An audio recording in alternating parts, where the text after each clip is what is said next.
El resultat de la consulta sobre el valencià a les escoles de la nostra comarca ha sigut rotund. Més del 90% de les famílies han votat a favor del valencià com a llengua preferent en l'educació de les seues filles i fills.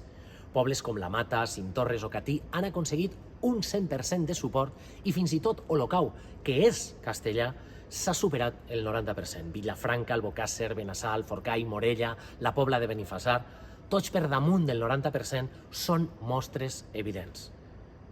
Els resultats a els ports mos dicen una realitat innegable, i és que la gent vol viure, vol parlar i vol estudiar en valencià.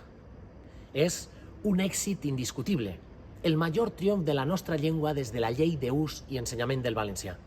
I tenim que agrair l'esforç a les entitats cíviques, com el Centre d'Estudis d'Esports, Famílies pel Valencià, Acció Cultural o Castelló per la Llengua, que han fet un gran paper.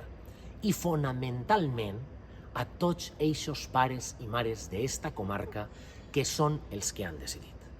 Però, malauradament, darrere d'este èxit popular s'amaga una realitat preocupant. I és que la Conselleria d'Educació de Mazón i Rovira del Partit Popular prepara un retrocés evident per al valencià amb la mal anomenada Llei de Llibertat Educativa. Per molt que la ciutadania hagi parlat clar i alt, la nova llei reduirà la presència del valencià a les aules, especialment a les zones de predomini valencià.